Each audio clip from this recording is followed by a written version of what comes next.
तो गाइस कैसे हैं आप सब लोग। ग्रीन कार्नेशंस के एपिसोड 167 के साथ हाजिर हो। तो लास्ट एपिसोड के एंड पे हमने देखा था वहाँ लिंजी बैठा कल्टीवेट कर रहा था, तो उसी वक्त एक जनरल वहाँ पर आते हैं। शूरा डीमन एम्परर सेक्टर के 3 जनरल में से एक जनरल जिसका नाम जियांग बा होता है, वो वहाँ पर आते हैं और हमारे लिंजी से कहते हैं कि मैं यहाँ पर तुम्हारी पावर्स को देखना चाहता हूँ, मैं देखना चाहता हूँ कि तुम कितने ज्यादा स्ट्रॉन्ग हो। मैंने तुम्हारे बारे में बहुत कुछ सुन रखा है कि तुम बहुत ज्यादा स्ट्रॉन्ग हो, जो कुछ भी तुमने अभी तक किया वो सब कुछ मुझे पता है। लिंजी से कहता है कि मुझे सब में कोई भी इंटरेस्ट नहीं है, मुझे तुमसे फाइट नहीं करनी। जनरल जियांग बा बहुत ज्यादा गुस्सा हो जाते हैं और कहते हैं तुम्हारी हिम्मत कैसे हुई कि तुमने यहाँ पर मेरे सामने ये कहा कि तुम्हें इस बात में कोई इंटरेस्ट नहीं है। वो उसके ऊपर अटैक करने के लिए उसके करीब पहुंचता है। उसी वक्त जाओ चेन उसके सामने आकर खड़ी हो जाती है और कहती है जनरल जियांग तुम्हारी हिम्मत हो, देखो कि तुम यहाँ पर हमारे गेस्ट के साथ इस तरह से बिहेव कर रहे हो, क्या तुम उसके ऊपर अटैक करना चाहते हो। तो वो उसके ऊपर अटैक करती है, यानी उसके पांच के साथ अपने पांच को टकराती है। जाओ चेन जो होती है वो जनरल जियांग बा ज्यादा स्ट्रॉन्ग होती है, सिर्फ एक ही अटैक के साथ वो जनरल जियांग बा को पीछे की तरफ गिरा देती है। जनरल जियांग बा ग्राउंड के ऊपर पड़े होते हैं और उठकर उसके सामने अपने घुटने टेक देते हैं और कहती है प्रिंसेस प्लीज शांत हो जाए। प्रिंसेस जाओ चेन उसे कहती है ये हमारा एक बहुत ही ऑनर गेस्ट है, क्या तुम्हें नहीं पता कि लॉर्ड लूशा इसे गेस्ट के तौर पर यहाँ पर लेकर आएंगे। जितने एम्परर सेक्टर से ये गेस्ट की तरह यहाँ पर आए और तुम यहाँ पर इसके ऊपर अटैक करके इसकी जान लेना चाहते हो। तुम्हें लगता है कि तुम्हारे पास ये सभी राइट्स हैं, क्या तुम्हें लगता है कि तुम्हारे पास ये अधिकार है। जनरल जियांग बा के सामने घुटने टेकते हुए कहते हैं प्लीज मुझे माफ कर दे, मुझे समझ आ गया कि मैंने बहुत बड़ी गलती कर दी है, आज के बाद ऐसा कभी कुछ भी नहीं करूंगा, मैं आज के बाद अपने गेस्ट के करीब भी नहीं आऊंगा।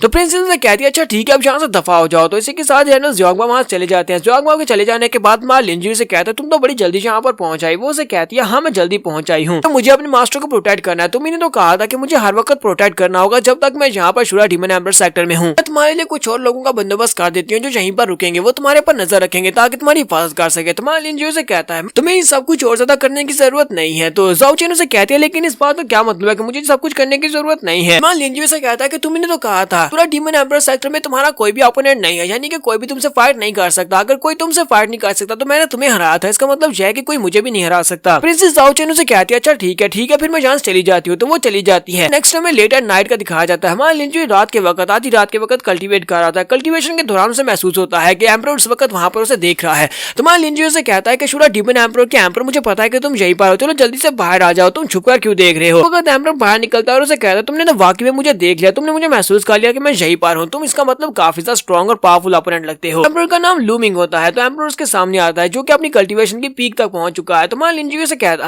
से कहता है कि एम्परर तुम यहाँ पर स्पेस और टाइम के लॉज को यूज करते हुए अपने आप को छुपाया हुआ था, ये तो मेरे लिए कुछ भी नहीं है, लेकिन मेरे लिए ज्यादा परेशानी की वजह जो है वो तुम हो, तुम यहाँ पर क्या करने के लिए आए हो। उसके पास आता है और उसे कहता है तुम वाकई में बहुत ही अच्छे हो, तुम्हारी शक्ल सूरज जो है हिमालय एम्परर ज़ू टियांडी से बहुत ज्यादा मिलती जुलती है। मैंने तुम्हें उसी वक्त नोटिस कर लिया था जिस वक्त तुम हमारे सूरज डीमन एम्परर में आए थे, तुमने कदम रखा उसी वक्त मुझे पता चल गया था यहाँ पर तुम्हें हिमालय एम्परर ज़ू टियांडी ने भेजा है। तुम्हारा लिंजी से कहता है नहीं, मुझे उसने बिल्कुल भी नहीं भेजा, अगर मेरी अपीयरेंस उसके साथ मिलती जुलती है तो इस बात का मुझसे कोई भी ताल्लुक नहीं है, ये कोइंसिडेंस हो सकता है। तो एम्परर अपने हाथ में अपनी पावर्स को रिलीज करता है और उसे कहता है हिमालय एम्परर ज़ू टियांडी के साथ मेरा झगड़ा चल रहा है क्योंकि वो मुझे अपनी तरफ करना चाहता था लेकिन मैं उसके खिलाफ हो गया, इसी वजह से मैं उसकी ब्रेथ को अच्छे से पहचानता हूँ, उसके साथ मेरी फाइट हुई थी। तो अगर तुम मेरे साथ यहाँ पर फाइट करते हो तो मुझे पता चल जाएगा कि तुम्हें उसने भेजा है या नहीं, तो मैं यहाँ पर तुम्हें आजमाना चाहता हूँ। लिंजी से कहता है क्यों नहीं, तुम यहाँ पर मुझे परख सकते हो। तो अपनी जाक्षा को रिलीज करता है। तो एक तरफ से हमारा जाक्षा होता है, दूसरी तरफ से एम्परर की पावर होती है, दोनों अपनी अपनी पावर्स को आपस में टकराते हैं तो वहाँ पर जबरदस्त एनर्जी निकलती है। और उसके ऊपर अटैक करने के बाद उसे कहता है तुम वाकई में बहुत ही पावरफुल हो, तो अपने नाम के मुताबिक हो, तुम्हें जितना एम्परर सेक्टर का नेशनल मास्टर कहा जाता है, तुम नेशनल मास्टर होने के लायक हो। लिंजी से कहता है तुमने मेरी कुछ ज्यादा ही तारीफें कर दी। इसी के साथ एम्परर गायब होने से पहले उसे कहता है उम्मीद करता हूँ कि यहाँ पर तुम मेरा काम खराब करने के लिए नहीं आए होगे, क्योंकि मुझे लगता है कि तुम यहाँ पर उसी सिलसिले में आए हो, तुम यहाँ पर मेरे प्लान को बिगाड़ने के लिए आए तो फिर मैं तुम्हें मार डालूंगा। तो उसके चले जाने के बाद वहाँ लिंजी अपने मुंह से ब्लड साफ करते हुए कहता है कि शूरा डीमन एम्परर ये तो काफी ज्यादा स्ट्रॉन्ग हो चुका है, ये वाकई में पीक लेवल का मास्टर है, लेकिन जिस तरह ये हिमालय एम्परर ज़ू टियांडी से डर रहा है, मुझे लगता है कि हिमालय एम्परर ज़ू टियांडी से ज्यादा स्ट्रॉन्ग है, तो मुझे भी यहाँ पर जल्दी से जल्दी अपनी पावर्स को बढ़ाना होगा, जल्दी से जल्दी बाकी की सभी चाबियों को कलेक्ट करना होगा ताकि मैं उससे पहले चाबियों को कलेक्ट कर लूँ। लिंजी भी वहीं पर होता है कि दोनों लड़कियां भागती वहाँ पर आ जाती है। दोनों लड़कियां उसे कहती है लिंजी क्या हुआ, क्या तुम इंजर्ड हो। प्रिंसेस जाओ चेन उसे कहती है मेरा भाई यहाँ पर क्या करने के लिए आया था, कहीं उसने तुम्हें हर्ट तो नहीं किया, उसने तुम्हारे साथ क्या किया है। लिंजी उसे कहता परेशान होने की जरूरत नहीं है, वो बस मेरी स्ट्रेंथ को देखना चाहता था, उसने मेरे पर अटैक किया था। लूशा भागती हुई आगे बढ़ती है और उसे कहती है